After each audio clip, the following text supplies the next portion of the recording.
저 빼고 다 정치인 출신들이신데, 그러니까 저는 정치 분석가로서 좀 현실적인 면에 대해서 이야기하러 왔는데, 뭐 파면된 대통령 둔 당은 대선 나올 자격 없다 이렇게 말씀해버리시면은 제가 뭐라고 말씀을 드릴 수가 없기 때문에 좀 그 각도를 좁혔으면 좋겠고요. 어쨌든 이제 뭐 잘잘못을 떠나가지고 국민의힘의 지지자들이 일반 민심과 싱크로율이 높아지고 있다. 저는 조금 늦었다고 생각합니다만 그 컷오프를 보면 그렇죠. 그 신호는 이제 분명히 들어온 것이고 2차 경선 때도 조금 그런 흐름으로 갈 것 같아요. 그리고 이미 4월 4일에 이제 헌법재판소에서 윤석열 전 대통령 탄핵 인용했습니다만은 제가 좀 주의 깊게 본 것은 4월 2일 재보선이었었거든요. 그때 이제 전국적으로 선거가 있었습니다만은 뭐 네.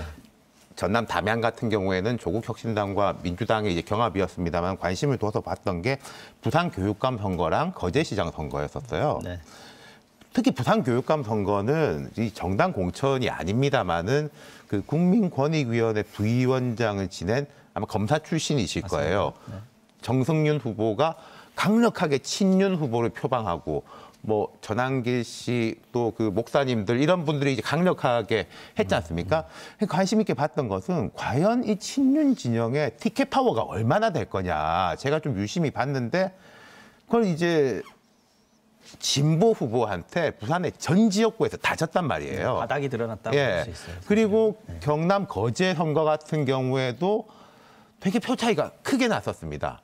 그 당시에 저는 이미 이게 보수 지역의 민심들이 이미 이게 드러났는데 사실 늦었다고 말씀드린 게 그 이야기인 거죠. 근데 이제 뭐 늦었지만은 싱크로율을 맞추는 게 중요한 거니까 저는 이제 민주당 입장에서도 크게 봤을 때 국민의힘이 좀 윤 대통령 가까운 후보 나오면 선거 쉽게 할 수 있을 거야라는 판단보다는 좀 뭐랄까 정상적인 흐름을 추동할 책임도 저는 민주당에 있다고 생각해요. 지금 민주당이 사실 지지율도 높고 뭐 이런 말씀드려서 죄송합니다만 대통령 될 가능성이 높은 것도 사실이라면은 그걸 좀 전 리딩 파티로서의 모습을 보일 필요가 있다고 생각해요.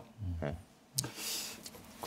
하여간 뭐 공감한 것 같은데 또 잘 공감 안 되는 부분이 있어요. 국민의힘의 문제는 지금 당내 경선을 하고 있잖아요. 그리고 많은 분들이 알고 있다시피 탄핵 찬성파와 반대파가 격돌하고 있잖아요. 그러면 이 당의 미래, 이 당의 향배를 어디로 가져갈 거냐 가지고 대논쟁이 벌어져야 되는 게 정상이잖아요. 근데 그런 논쟁이 없잖아요. 뭐 굽 높은 구두를 신었니 많이 이런 얘기를 지금 하고 있는 거 아닙니까? 그잖아요. 그러니까 제가 하는 말은 민주당은 민주당의 문제가 있고 그것은 본선에서 문제 제기하면 돼요. 그걸 제가 하지 말라는 얘기 아니에요. 이재명 후보에 대해서도 비판할 거 하세요. 하면 돼요. 그러나 자기들의 잘못을 누군가를 끌어들여가지고 회피하려고 하는 건 비겁한 거예요. 그건 개혁하려는 자세가 아닙니다. 국민들이 걱정하는 거는 다음 대통령이 누가 되느냐도 걱정이긴 합니다만 그래도 우리가 마음을 줬던 집권을 여러 번 했던 이 정당이 그럼 저렇게 가는 꼴을 우리가 계속 봐야 됩니까? 이 질문이 본질적으로 던지고 있는 거고요. 거기에 대해서 경선 주자들은 답을 줘야 돼요. 근데 그 답을 안 주니까 제가 걱정을 하는 거죠. 저는 국민의힘도 다시 살아나서 전 세계 모든 큰 정당들이 바닥까지 갔다가 다 살아난 정당들이에요.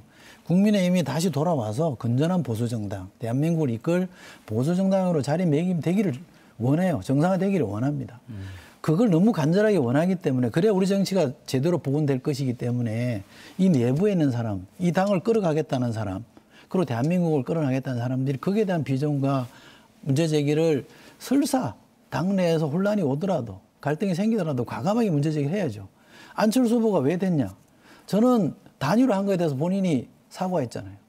저는 그런 게 점수를 땄다고 봅니다. 그런데 한동훈 후보 책을 제가 다 읽어봤어요.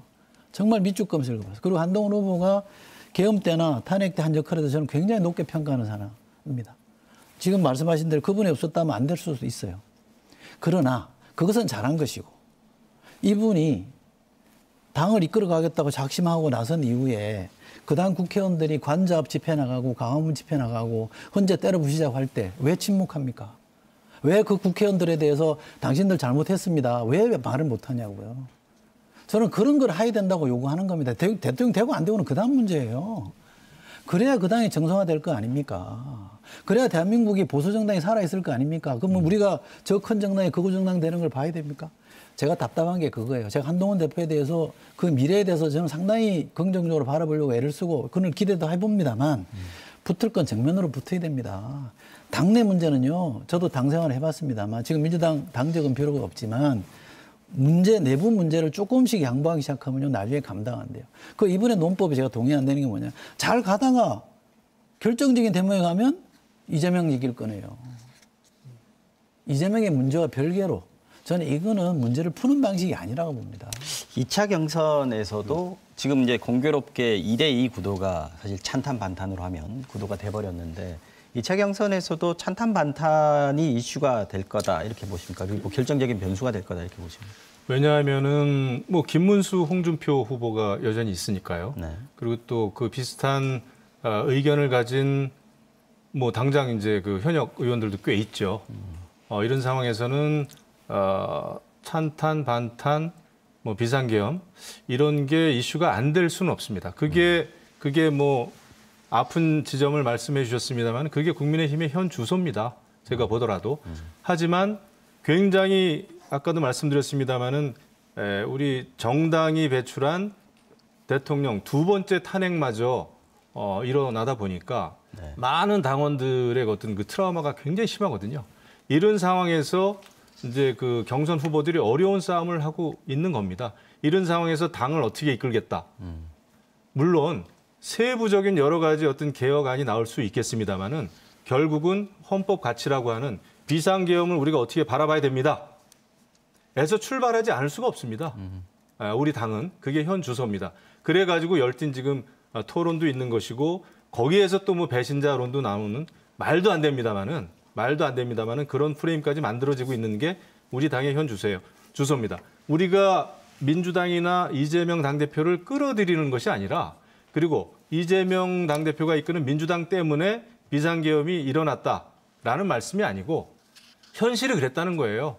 적대적인 그 공생관계 아닙니까? 여야 관계가. 근데 이런 상황에서 여당이 야당되고 야당이 여당됐을 때 그 이후에 우리가 지금 대선만 치를 겁니까? 대한민국 국민들이 생각하는 좀 더 나은 정치가 있기 때문에 그래도 우리가 민주당에 대해서 이야기를 하는 것이죠. 왜냐? 우리는 이미 당 내부에서 여러 가지 이견이나 비판을 듣지 않는 윤석열 전 대통령, 그다음에 우리 당이 굉장히 힘들어지는 거를 우리가 몸소 체험을 했잖아요. 그러면 민주당도 그런 게 문제가 된다라는 차원에서 말씀을 드렸고 여기서 우리가 상대 당에 대해서 무슨 뭐 이러쿵저러쿵 비판한다기보다는 이제 그래도 우리는 조기 대선을 벌써 두 번째 치르는 대한민국이 되지 않았습니까? 그러면은 우리가 새로운 체제로 넘어가야 되는 그 고민을 해야 되고 그게 뭐 5년, 10년 이후의 일이 아닙니다. 이제 한 달 내에 우리가 결정을 해야 되는 거예요. 그런 면에서 우리 국민들께 그런 말씀을 드리는 거고 제가 분명한 것은 이제 아까는 오해신데 민주당 때문에 무슨 비상계엄이 합리화되거나 이런 일은 있어서는 안 되죠.